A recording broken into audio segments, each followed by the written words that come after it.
Chers auditeurs, vous êtes à l'écoute des messages de la bonne nouvelle de Jésus transmis à travers les prédications de l'Église adventiste du 7e jour, Église africaine francophone de Bruxelles.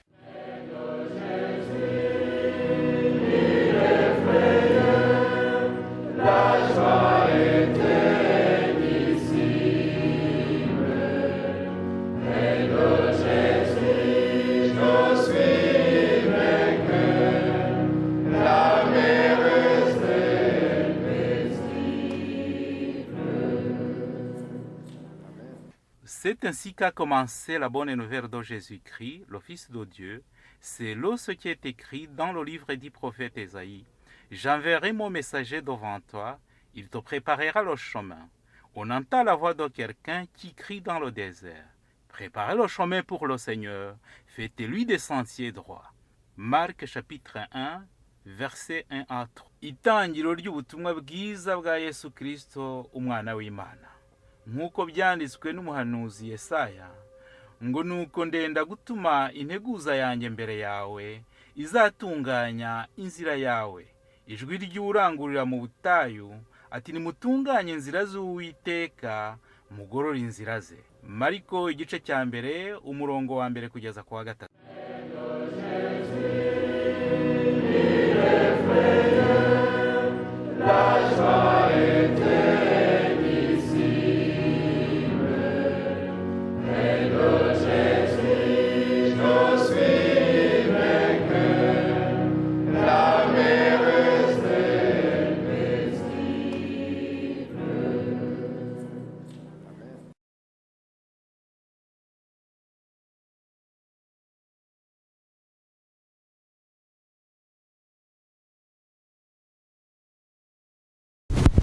Hallelujah.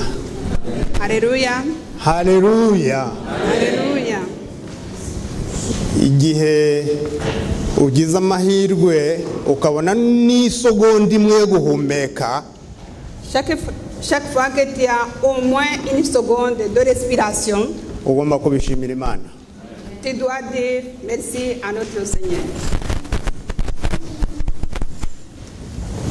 Uramutse ugeze hariya mu Saint-Pierre mu bitaro byaho, Si tu parviens à arriver à l'hôpital de Saint-Pierre, ukareba umuntu ucigatiye mu mbavu ze ikintu ku ruhande ari kugendana nacyo, et que tu vois quelqu'un qui porte un fardeau,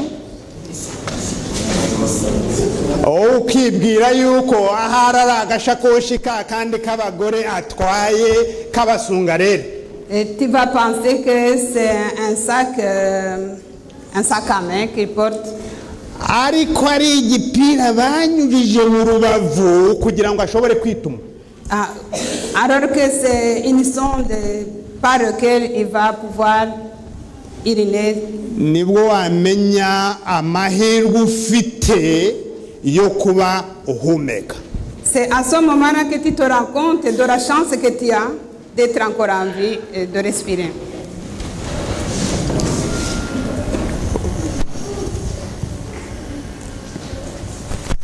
Hari agatabo nkunda hano kanditswe mu Rugande k'indirimbo. Il aime bien le livre de cantique de louange, mais qui est dans le langage ougandais. Hari umudamu wigeze kunsobanurira Urugande ngira ngo insome yongera arunsobanurira. Et il y a parmi nous quelqu'un qui comprend cette langue. Mumumpere mikoro. Il aimerait bien qu'elle puisse continuer à traduire.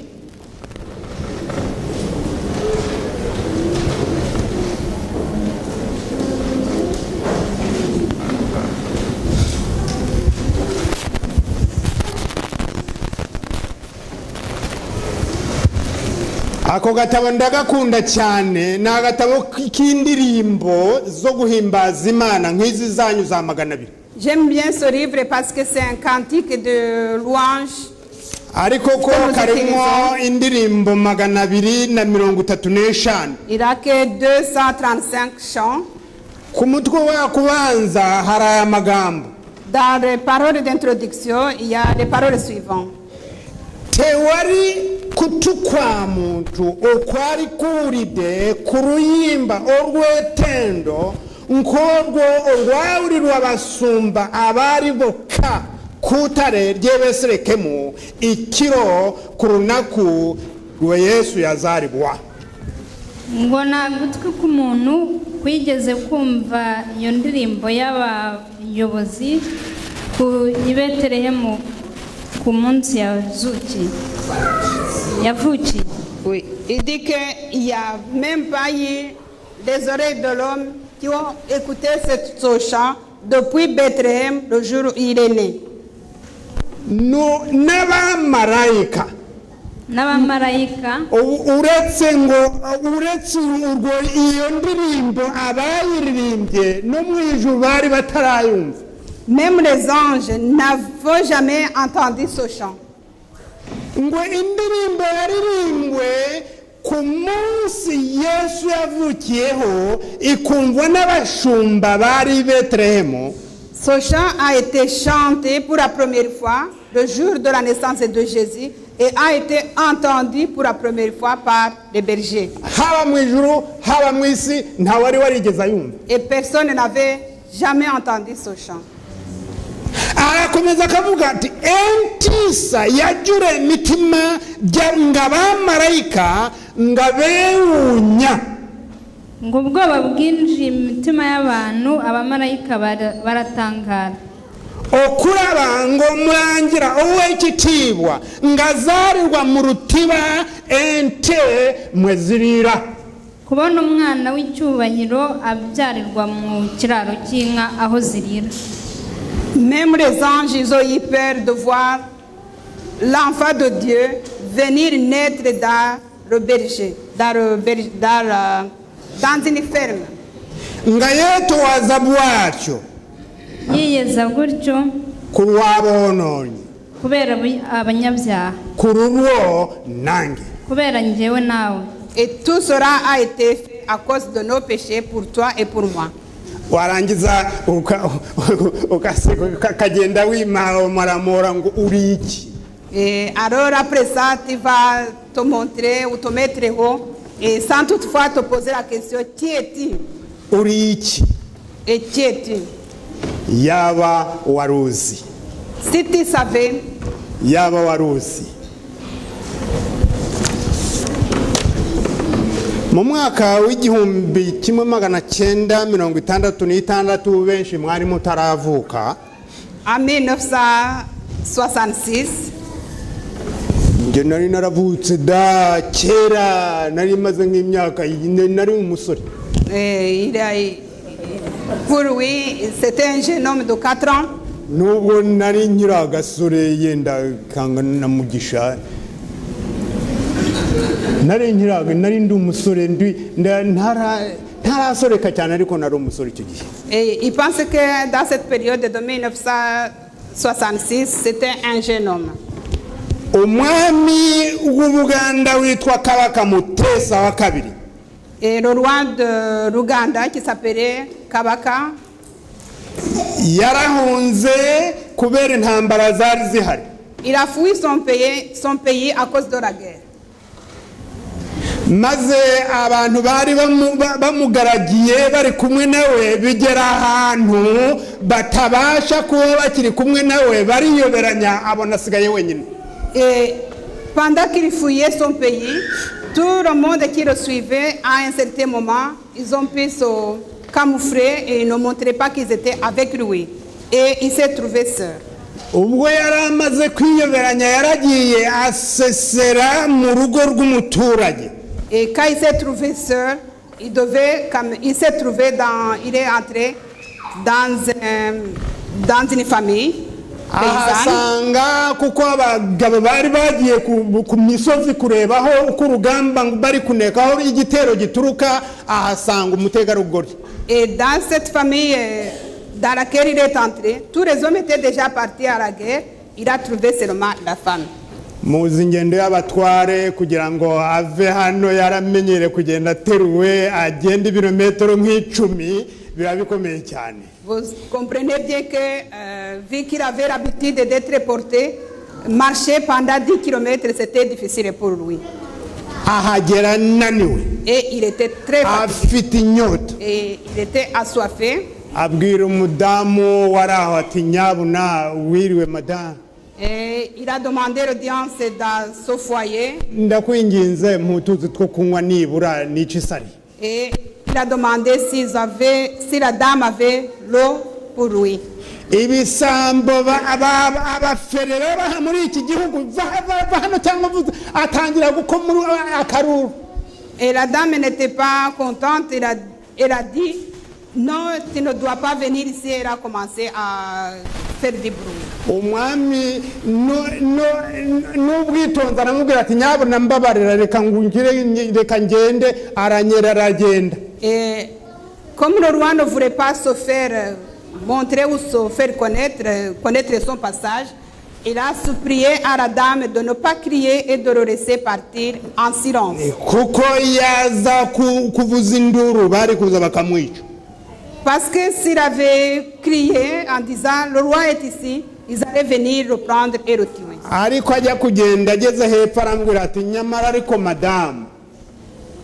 Mais en partant, il a dit à la dame, iyaba uruzi ugusaba amazi wari we. Si tu savais qui te demande de l'eau.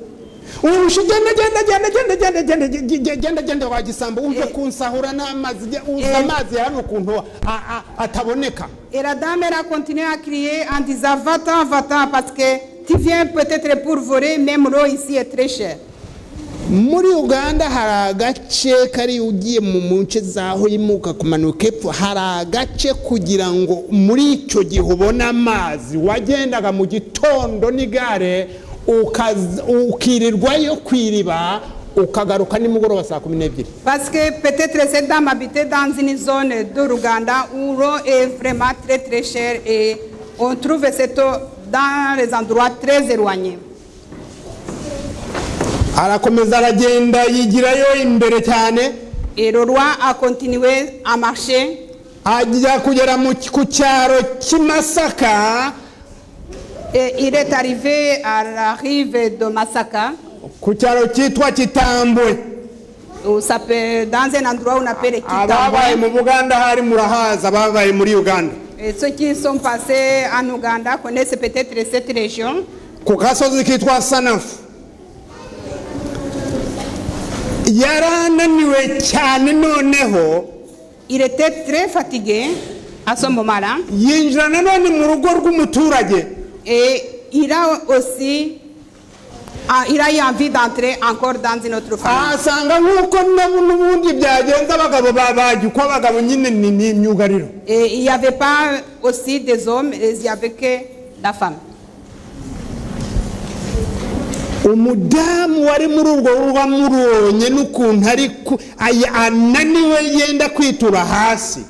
Et la femme qui était dans ce foyer, dès qu'il a vu la fatigue de son monsieur, du roi, il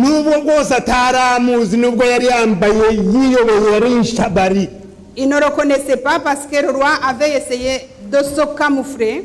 Aravuga ati uyu muntu ari kwihisha atari kwihisha agira gutya mukubita mu nzara amushyira mu nzu hirya mu mbere. La dame a eu pitié de lui et il a fait entrer dans la maison. Amuha amazi aranywa. Et il a donné de l'eau. Amuha ibyo kurya ararya. A donné à manger. Aramubwira ati guma aho ngaho ntuhave kuko hano bari gushaka abagabo kugira ngo babajyane ku rugamba. Il a demandé de ne pas sortir de chez lui parce que tous les hommes sont uramutse ugiye n'imbaraga ufite ndabona utavayo. Comme il a eu pitié de lui, il a dit vite ta faiblesse, si on te prend pour aller à la guerre, tu ne sauras pas t'en sortir. Ako kamanya habahaje igitera abantu babonye umugabo yinjira bati icyo kigabo n'icyahe tubanye kigabo kinjiye hano turakishaka tukibagira ibisiga. Et sans hésiter, il y a eu comme une attaque qui est venue chercher l'homme qu'ils ont vu entrer dans le foyer. Arababwira ati nyabuna rwose anyuze hano munsi y'urugo n'umukeberezi yo epfo mumuhorera ni agiye kwishongiye hano naho hari. Et la dame s'est donné l'autorisation de mentir en disant que l'homme n'est pas entré dans la maison mais qu'il est parti yaramuje hirya y'urwuriro hirya mu mwinjiro w'urwuriro. La dame avait bien caché cet homme. Barakebuka baraza inzu barasakasaka baramubura. Ils ont dit même fouiller la maison mais ils n'ont pas trouvé le roi. Bakurikiza umukurira umuhoraho iyo yabarangiye bariruka baragenda. Ils ont toute cette foule a suivi le chemin que la dame les a indiqué. Kabaka Muteza amara igihe aza kuhava arakomeza intambara ituje arakomeza aragenda. Il a passé assez de temps dans ce foyer. Ntawigeze amenya yuko uwo ari umwami w'Ubuganda ari Kabaka Muteza. Personne n'a su que c'était le roi. Kugeza iyo yambutse aragenda ajya muri Kenya yambuka mu Bwongereza bayo abari yagwa mu buhungiro. Jusqu'à ce qu'il a pu traverser la frontière jusqu'au Kenya et de là il a pu fuir en Angleterre. Uwo mudamu witwa Nzerina yaratara ntiyigeze amenya yuko yacumbikiye Kabaka. La dame qui a hébergé le roi, elle n'a jamais su qu'elle a hébergé le roi Kabaka. Imyaka 34 ishize. Après 34 ans, uyu Kabaka Mwenda Mutebi uriho ubu ngubu igihe yatahukaga. Et le roi Kabaka quand il est revenu, kuko isere asize byanditse mu gitabo aho yanyuze hose. C'est le roi Kabaka, c'est le fils d'autre qui a été hébergé. Quand il est revenu, il avait déjà lu l'historique de son père. Maze arabaririza Nzerina umudamu witwa Nzerina aracyabaho. Et il s'est donné la peine de demander à tout le monde la dame qui s'appelait Nzerina, celle qui a fait du bien à son père. Nzerina mu cyaro kitumba hirya ngiyo mu Isanafu. Et ils ont indiqué que cette dame vivait vraiment dans un village très éloigné. Ndashaka kujyayo ndashaka kumureba. Et le roi voulait absolument uragenda kuko yakakecuru kariye yarashaje n'umukecuru kandi koko yari yarashaje. Et le roi voulait absolument aller voir cette dame qui était devenue une vieille dame, mais les autres l'ont découragé. Mazagezeyo. Quand il est arrivé, amwubakira icyo bita mu Rugande urubiri ingoro. Et le roi a construit un palais pour cette dame. Amuhindura nubari umumbeja mu sinzi mu Kinyarwanda ko babyita ariko ni igikomangoma. Et elle a été honorée comme une princesse ou une princesse. Afite amasaziro meza. Et elle a bien vieilli, elle a eu vraiment la récompense de ce qu'il avait fait à son père. Yaba waruzi ko. Et si tu savais, yaba waruzi. Si tu savais, mu gice cya kane cy'igitabo cya Yohana, dans le chapitre 4, tuhasanga aya magambo ngiye gutindaho cyane kugira ngo ahari ugire icyo ukuramo. Dans l'évangile de Jean, chapitre 4, on va y retarder. Igice cya kane. Chapitre 4. Jean, chapitre 4. Tuhasanga amagambo asa n'ariya. Et nous trouvons des paroles qui ressemblent à cette histoire que je viens de vous raconter. Turahera ku murongo wa mbere. Lisons à partir du verset 1. Ni igice kirekire ndagisoma uko kiri hanyuma tugende dusobanura tugende twigana amagambo arimo. On va lire tout le chapitre, chacun doit suivre dans sa Bible et on va approfondir la parole qui est écrite dedans. Nuko umwami Yesu amenya yuko abafarisayo bumvise ko yigisha kandi abatiza benshi arusha Yohana. Icyakora Yesu bwe si wabatizaga ahubwo nabigishwa be. Nicyo cyatumye ava Yudaya asubira i Galilaya yiyumvamo ko akwiriye kunyura i Samariya. Umurongo wa 5. nuko agera mu mudugudu w'i Samariya witwa Sukara, bugufi bw'igikingi cya Yakobo yahaye umwana we Yosefu, kandi aho hari iriba ryande. Ndashaka ko tujyana muri Bibiliya kuko ni igice kirekire turagenda tuvuga amagambo.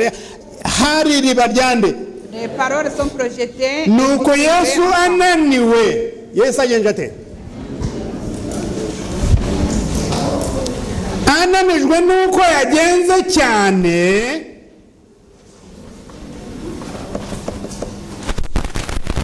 amagambo akurikiye avuga ngo iki?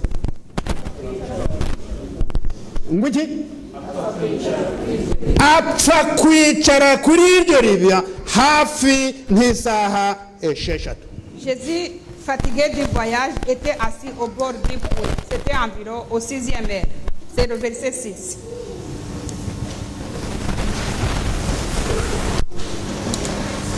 Sinzi niba mwitegereza apfa kwicara kuri iryo buye. Imaginez-vous essayer de vous mettre dans l'environnement. Jésus était très fatigué et il s'est assis n'importe où, c'est le puits. Makora uramutse ugiye hariya kuhaha ugasanga hasigaye ubwacu ariko inzara yakwice, upfa kugenza ute? Upfa kugenza ute? Si vous allez faire usanzwe kugira ngo urebe usanze kugira ngo urebe ko wagenza ute? Si vous allez faire les courses et que vous arrivez au marché, il n'y a plus rien, il reste vraiment des miettes, tu achètes quand même ce que tu trouves là. Umusamariyakazi ava kuvoma, Yesu aramubwira ati mputuzi two kunywa. Verset 7. Kuko abigishwa be bari bagiye mu mudugudu kugenza gute? Kugura ibyo kurya.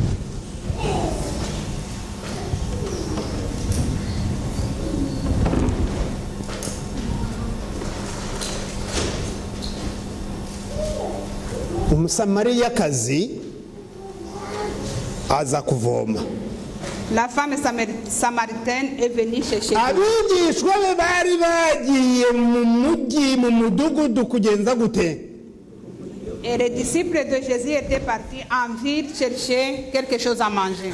N'igihe Yesu yazaga mu rusengero hariya i Botanike, abigishwa bamwe bari bagiye mu mudugudu kugenza gute? Gushabika. Bari bagiye mu mudugudu gushabika mu matagisi, bari bagiye mu mudugudu mu maduka, bari bagiye mu mudugudu hesh. Même quand Jésus est arrivé à l'église de Botanique, les disciples étaient partis dans leurs œuvres, dans leur travail de tous les jours. Umusamariyakazi aramusubiza ati, kuri umuyuda nka umusamariyakazi uransaba amazi ute? Et la femme de Samarie vient, verset 9. La femme samaritaine lui dit, aharienda nasaba ko mwashyira ariya magambo mu gifaransa, icyatumye mubaza atyo nuko abayuda banenaga abasamariya. Yesu aramusubiza ati, iyaba waruzi impano y'Imana ukamenya n'ugusabye amazi uwo ari we, nawe umusabye nawe akaguha amazi y'ubugingo. Undi ati, databuja, ko udafite icyo uvomesha n'iriba akaba ari rirerire, none se ayo mazi y'ubugingo urayakura he? Mbese ye uruta sogokuruza Yakobo wadufukuriye iri riba, kandi akaba yaranywaga amazi yaryo ubwe n'abana be n'amatungo ye? Umurongo wa 13, Yesu aramusubiza ati, umuntu wese unywa amazi azongera kugira inyota, ariko unywa amazi nzamuha ntazagira inyota rwose iteka ryose, ahubwo amazi nzamuha azamuhindukiramo isoko y'amazi adudubiza kugeza mu bugingo buhoraho. umugore aramubwira ati databuja mpa kuri ayo mazi ntazagira inyota kandi ntazagaruka kuvoma hano kuko ari kure. Yesu aramubwira ati genda uhamagara umugabo wawe nawe maze ugaruke hano. Umugore aramusubiza ati nta mugabo mfite. Yesu aramubwira ati uvuze ukuri yuko udafite umugabo kuko wari ufite abagabo 5 n'uwo ufite ubu si uwawe. Ibyo bivuze ukuri.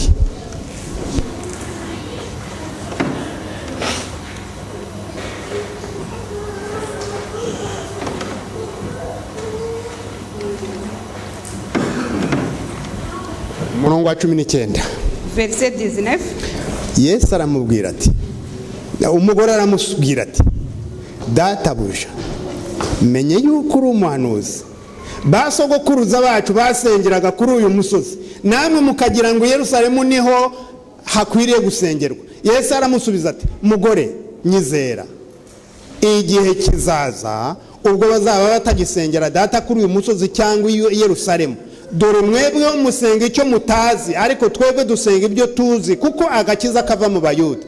Ariko igihe kiraje ndetse kirasohoye ubwo abasenga by'ukuri basengera data mu mwuka no mu kuri kuko data ashaka ko benabo aribo bagenza bate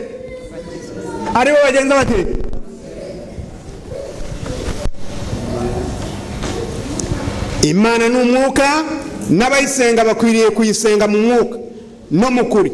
Umugore aramubwira ati nzi yuko Mesiya azaza ari we witwa Kristo kandi ubwo azaza azatubwira byose. Yesu aramubwira ati nige tuvugana. Uwo mwanya abigishwa be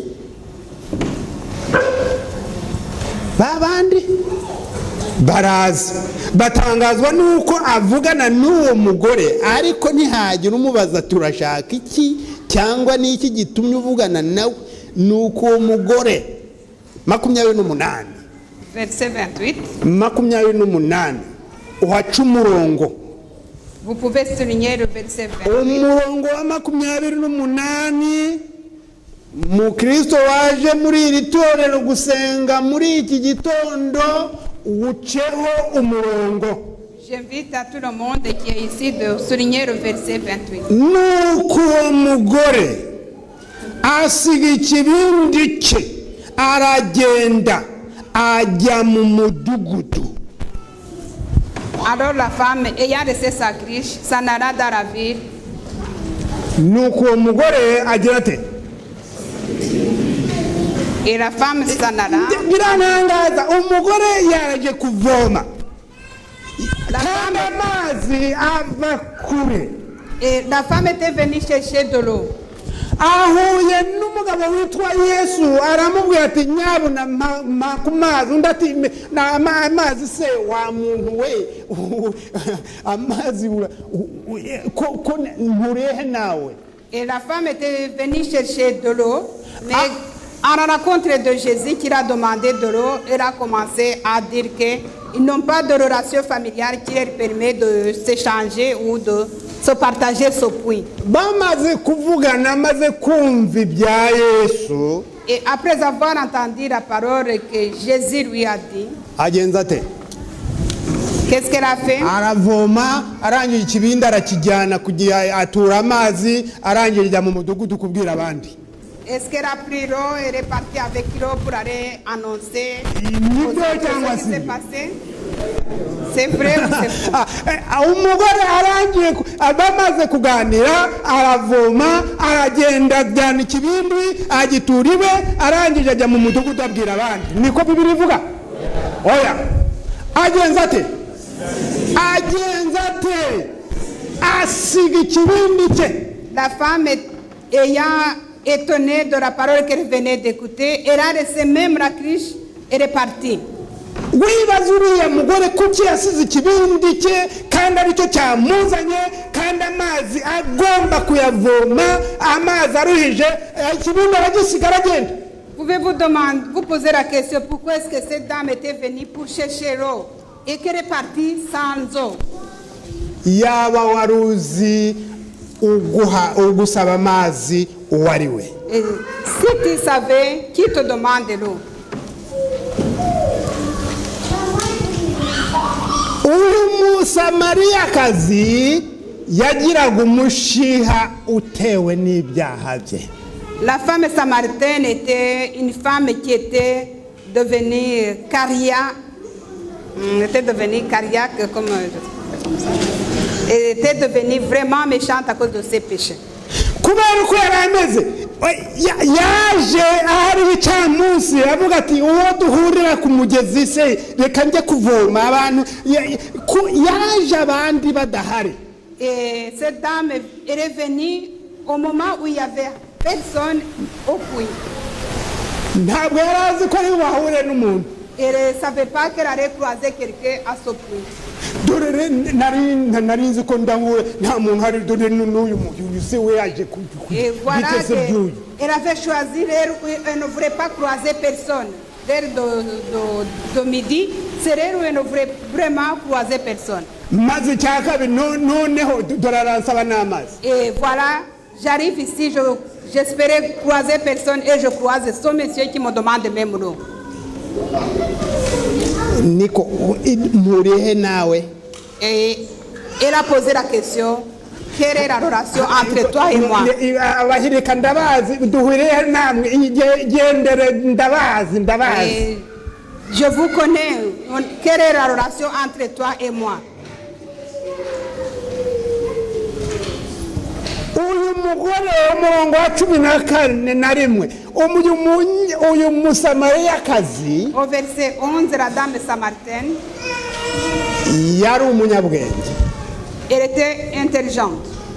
Yari umunyabwenge kandi yakurwaga kwizima vuba.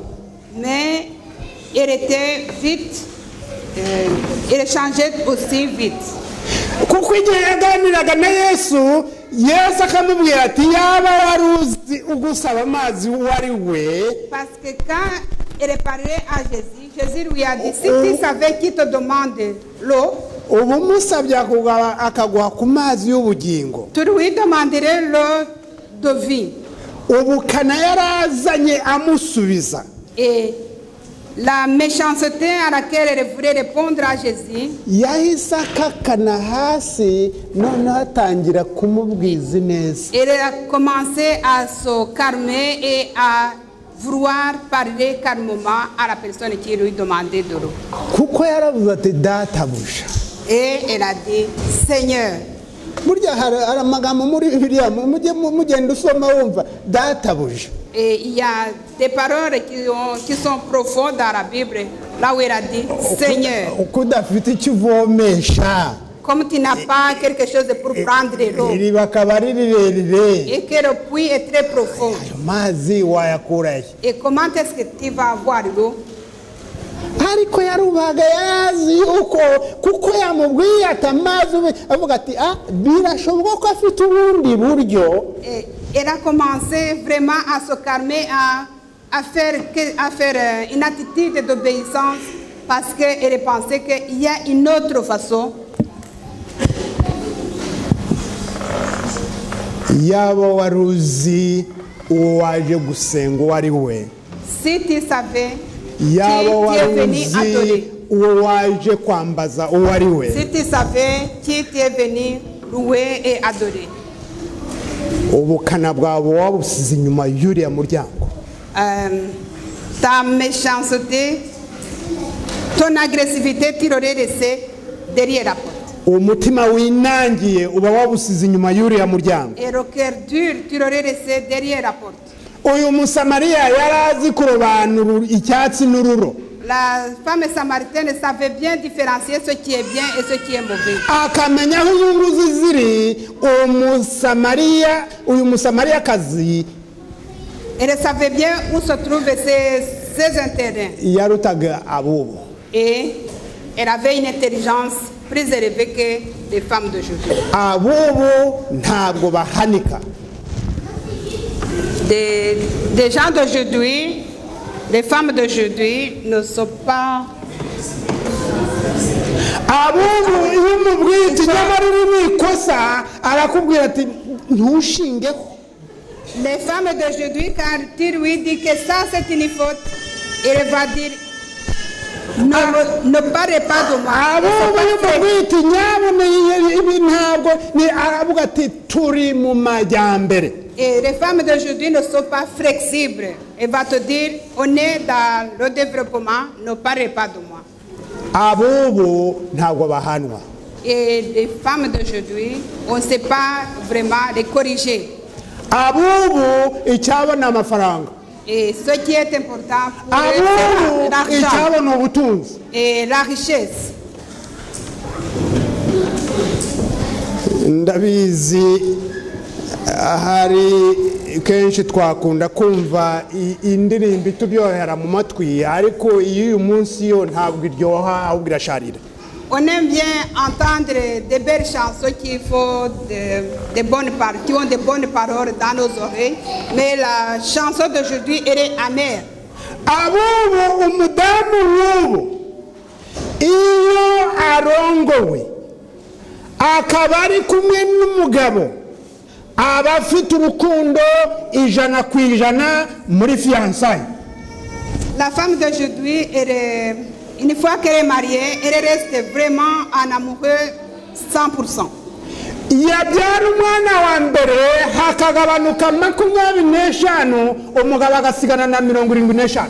Et lors de l'accouchement, après avoir eu son premier enfant, l'amour qu'il donnait 100% à son mari diminue de 20% et le mari reste avec 80%. yabyara umwana wa kabiri hakabaho 25 umugabo agasigana na 50. Et le deuxième enfant aussi va diminuer l'amour que la dame donnait à son mari jusqu'à rester à 50. yabyara wa gatatu hakabaho 25 agasigana na 25. Et quand elle a la... yabyara wa kane agasigara yitwa ise w'abana. Et quand la dame a le troisième enfant, ça diminue l'amour que la femme donnait à son mari, de façon que au quatrième enfant, c'est la femme qui devient le père des enfants. wiseka ahubwo yaba washakaga warira wiseka. Ne rigolez pas parce que c'est quelque chose qui peut faire pleurer. kuko mu gitabo cy'urugo rwa gikristo Dans le livre de umwuka w'ubuhanuzi avuga yuko umugore igihe yabyaraga umwana wa mbere purusa z'umugabo z'urukundo rwabo zabaga zari 100 zikaba 125. Mais dans le livre du foyer chrétien, yabyara wa kabiri zikaba 150.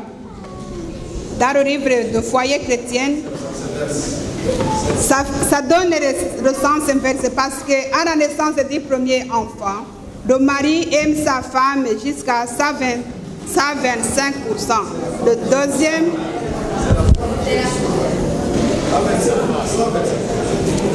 Ah oui, ok. C'est la femme qui devait aimer son mari jusqu'à 125%. Allez, merci. ntabwo ari umugore gusa wakundaga n'umugabo ahubwo n'umugabo yakundaga umugore we kuko yabonaga ibyiza bivuyemo. Ce n'est pas seulement la femme qui aimait son mari, mais aussi l'homme aimait sa femme parce que leur amour donnait du fruit. none abubu abagabo bubu nguriya yaracecuye yabaye ingoroji nzashaka inkumi. Et maintenant, ça a changé parce que l'homme voit sa femme vieillir et pense à chercher une autre jeune femme. abubu Des hommes d'aujourd'hui, abubu des gens d'aujourd'hui. uriya musamariyakazi La femme samaritaine, yarubahaga. Elle obéissait. C'était une femme obéissante. Yarubahaga. C'était une femme obéissante. Umurongo wa 15 umugore aramubwira ati databuja. Au verset 15, la femme dit, Seigneur, Databuja, Seigneur, n'umutima utuje. avec un cœur calme,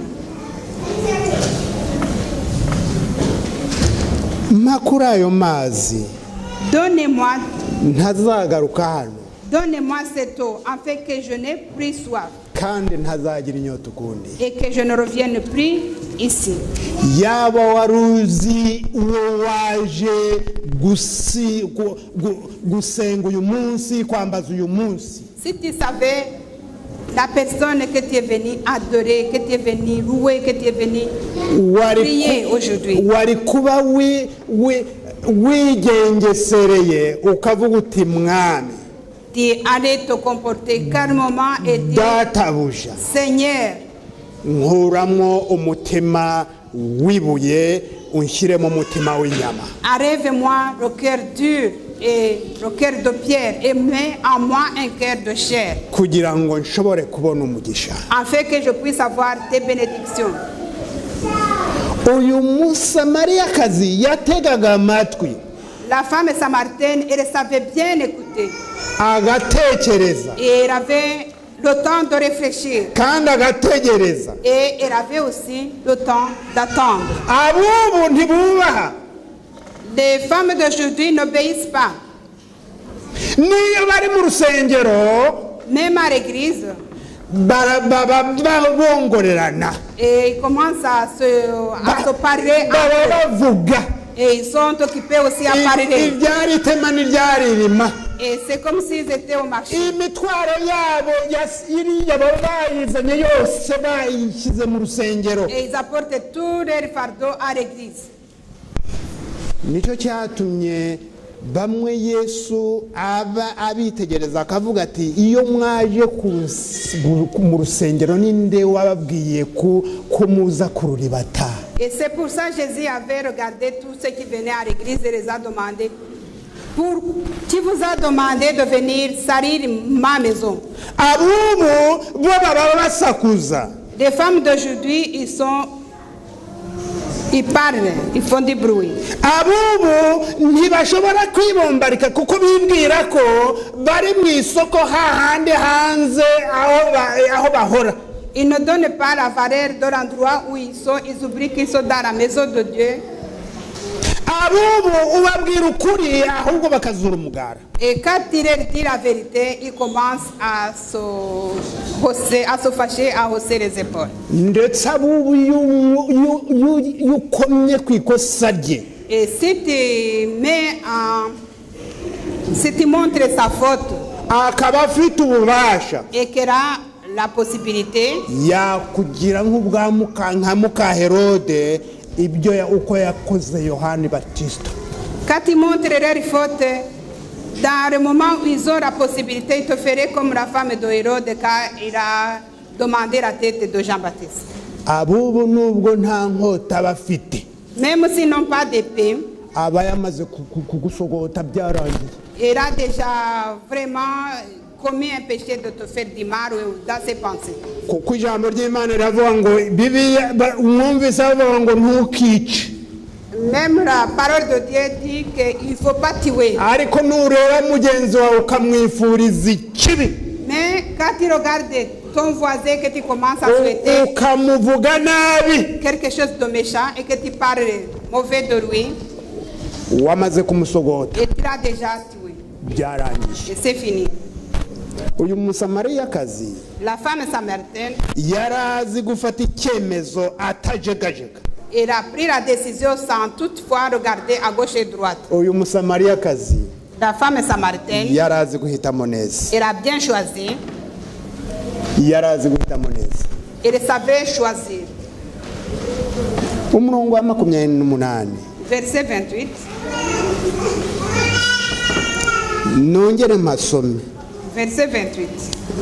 cyangwa tuhajyane twese kugira ngo ahari satani naza kukwiba umugono akajyana ibyo wize byose uyu murongo nibura usigarane. On va essayer de le lire ensemble, même si vous ne gardez rien dans votre cœur ou dans votre tête, gardez au moins des paroles de ce verset. Reka tugendere hamwe. On va lire le verset 28. Wa 28. Nuko uwo mugore asiga ikibindi cye aragenda ajya mu mudugudu abwira abantu ati. Alors la femme y a resté.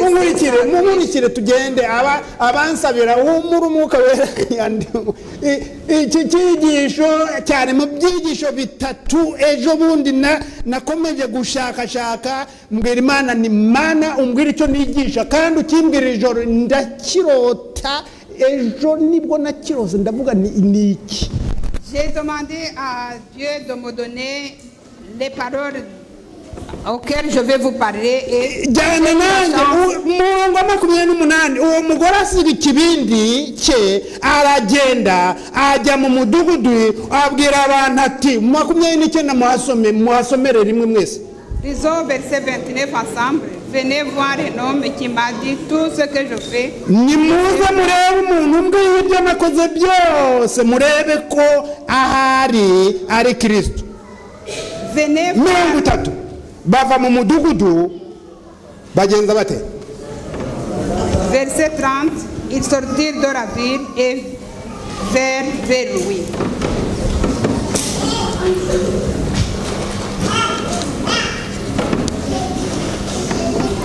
Uyu mugore aragiye asiga ikibindi cye ajya mu mudugudu. La femme samaritaine a laissé sa criche et est allée en ville. Ntabwo yagiye mu mudugudu yikoreye ikibindi ngo akijyane mu mudugudu agituriwe abone kujya kubara inkuru.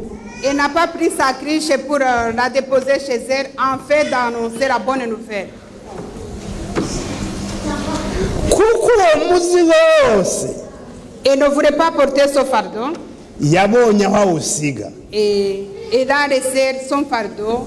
Kandi yari amaze kumenya neza ko umutuye uwo muzigo amuguraniye amazi y'ubugingo. Elle a laissé son fardeau à la personne qui va lui donner la vie éternelle. Benshi dufite imitwaro ituremereye. Nous avons des fardeaux qui pèsent lourd sur nous. Benshi dufite imitwaro y'inzangano.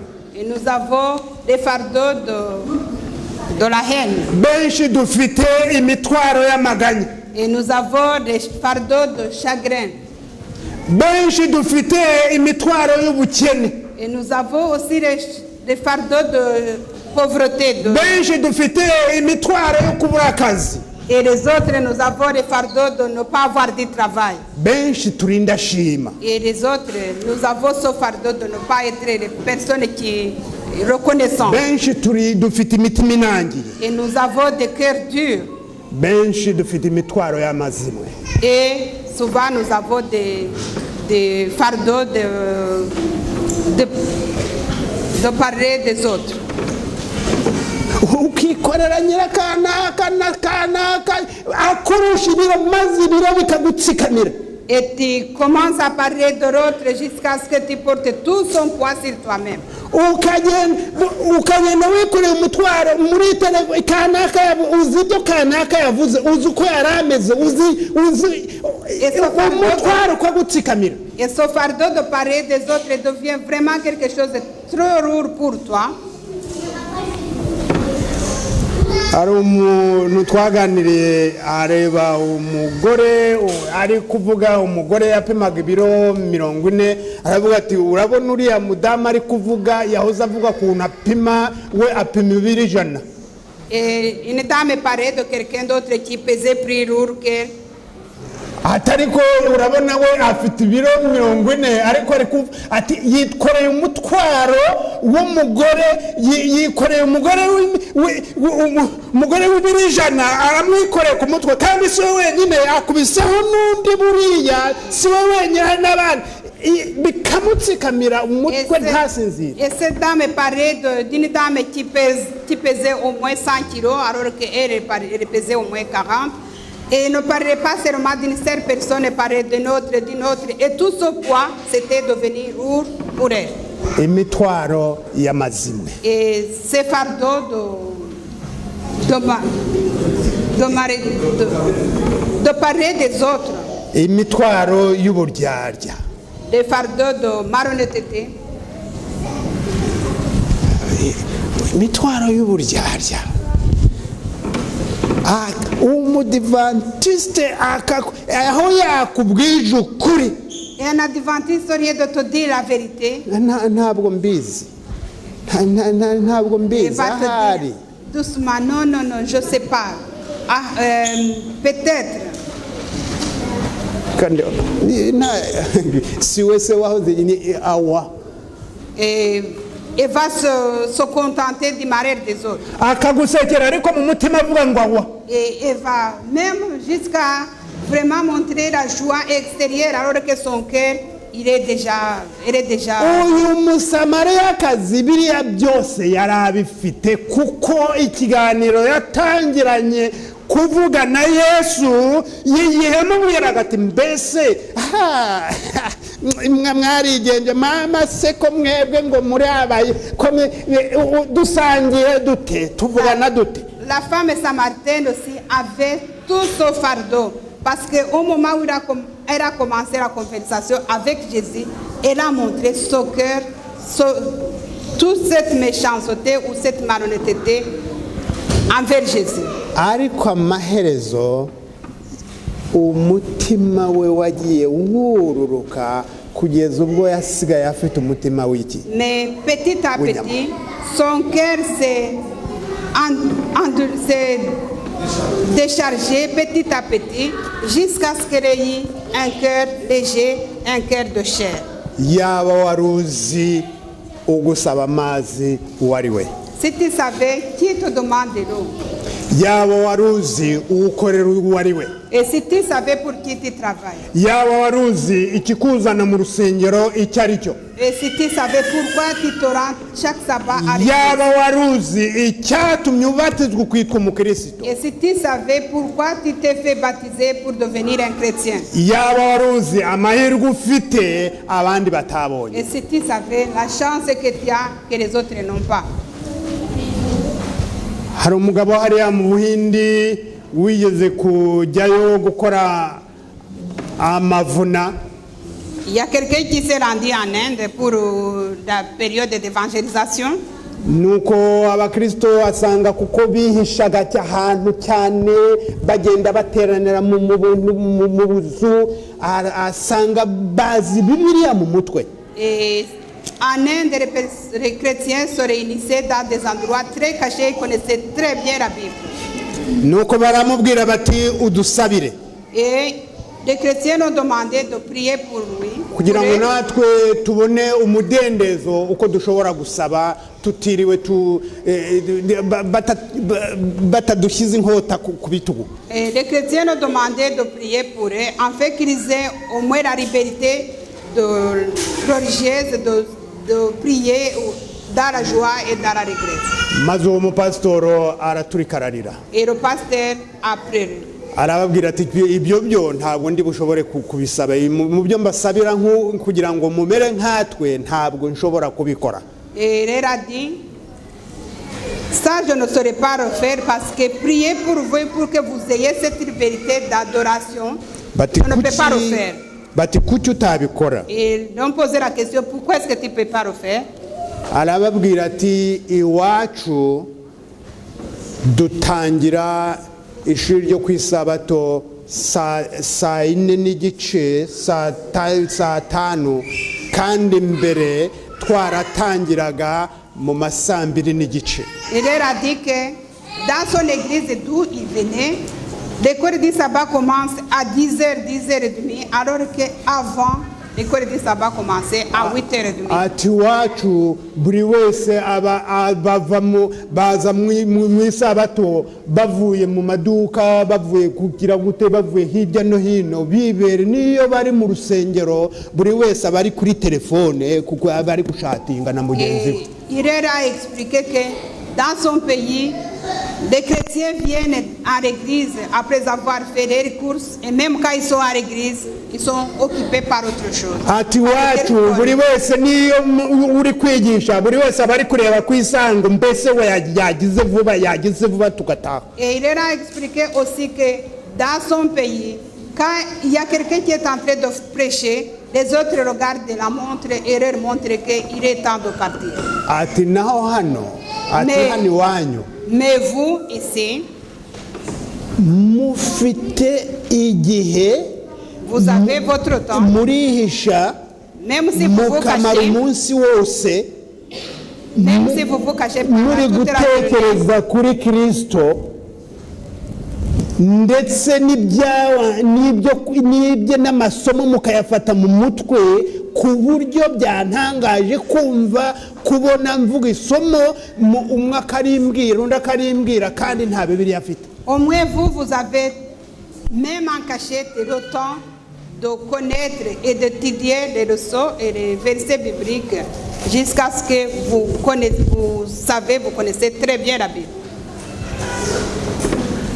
iyaba waruzi ikikuzana mu rusengero, Si tu savais pourquoi tu viens à l'église, iyaba waruzi uwo uri we, si tu savais qui tu es, aho ugenda, partout où tu vas, aho ukora, où tu travailles, aho uganira nabo, et pendant les conversations que tu mènes, ibyo uvuga ce que tu dis, wahesha abandi umugisha. tu pouvais être la source de bénédiction pour les autres. uyu musamariyakazi yasize ikibindi cye, La femme samaritaine a laissé sa criche. yasize ikibindi cye agenda anezerewe nta mutwaro agifite. Elle a laissé sa criche, elle est partie joyeuse et n'avait aucun fardeau sur elle. ku buryo n'abamubonaga ku cyaro aho yatambukaga kandi ari maraya baravuga ati ko ibintu banza byahindutse noneho byagenze bite. De façon que dans son retour au village, tout le monde qui le voyait comment il était joyeux se demandait ce qui s'est passé dans sa vie. Matayo 11 umurongo wa 28. Matthieu 11, verset 28. 11:28. Matthieu 11, verset 28.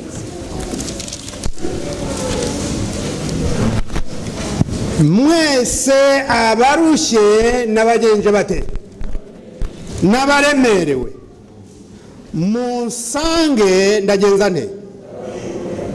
Venez à moi tous, vous tous qui êtes fatigués et chargés, et je vous donnerai du repos. Muri iki gicamunsi nyabuna umutwaro waje wikoreye ntuwusubizeyo usige ku birenge bya Yesu ugende usige ikibindi cyawe. À ce moment-là, j'aimerais que chacun dépose son fardeau au pied de Jésus. Siga ikibindi cyawe, Laisse ta criche. igisige ku iriba Yesu akuguranire. Laisse ta criche sur le puits, que Jésus te change. Nusohoka hano abakureba abaturanyi aho ukora bamenye yuko ikibindi koko wagisize. Laisse ta criche au puits, de façon que quand tu vas sortir d'ici, et tous ceux qui vont te voir vont remarquer le changement en toi. Ubwo nibwo uzashobora kuvuga inkuru ya Yesu. Et c'est à ce moment-là que tu pourras annoncer la bonne parole de Jésus-Christ. Ndashaka gusaba gusengana n'abashaka kureka ibibindi bikoreye. Je voudrais prier pour tous ceux qui veulent laisser leur criche, Nanjye ndimo et moi aussi dedans, kuko ngo iwutunga abandi ntoki urutoki eshanu enye zigenza zite. parce que moi aussi quand je vous vise, moi aussi il y a 5 doigts qui regardent vers Ndi moi. umunyabyaha nawe uri umunyabyaha. Je suis un péché et toi aussi. tureke ibibindi ku iriba Nous restons nos riches. yesu kirisito aduguranire aduhe amazi meza y'ubugingo Restons nos riches pour que Jésus nous donne la vie éternelle. kandi twe kuyiharire tujye mu midugudu tuyasangire n'abandi Et acceptons aussi de partager cette eau de vie avec les autres. mu izina rya yesu. Au nom de Jésus-Christ. Amen. Bangahe bavuga hamwe nanjye bati turashaka kureka ibibindi byacu. C'est qui peut dire avec lui que nous aimerions rester nos riches. Hagurukira ku maguru yawe yombi uzamura ukuboko hejuru uvuga uti ndashaka kureka ikibindi cyanjye. Tous ceux qui acceptent de rester riches au pied de Jésus-Christ, je vous demande de vous tenir debout. Ndashaka kureka ikibindi cyanjye Je vais rester ma riche kwiriba. au puits de Jésus-Christ. Mubyeyi mwiza w'imbabazi soko y'ubugingo, abana bawe abahungu n'abakobwa abagabo n'abagore ibiganza byabo urabireba, tuzamuye ikiganza dushaka kureka ikibindi ku mugezi nk'uko uriya musamariyakazi yabikoze, kandi waramuhaye amazi y'ubugingo koko ajya mu mudugudu abwira abandi nabo banywa kuri ayo mazi.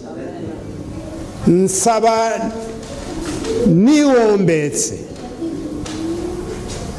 mu bwitonzi nk'uriya musamariyakazi, kuko ndi umunyabyaha n'abana bawe ni abanyabyaha, mu byaha nimwo twavukiye, udukuremo umutima w'ibuye udushyire mu mutima w'inyama. Ndakwinginze mwami, dusohoke hano dusize ibibindi ku birenge bya Yesu, tujyanye amazi y'ubugingo kugira ngo duhe ku bandi, kandi utwiteguze kugaruka kwawe kuko uri bugufi, ku bwa Yesu Kristo umucunguzi wacu. Amen. Amen.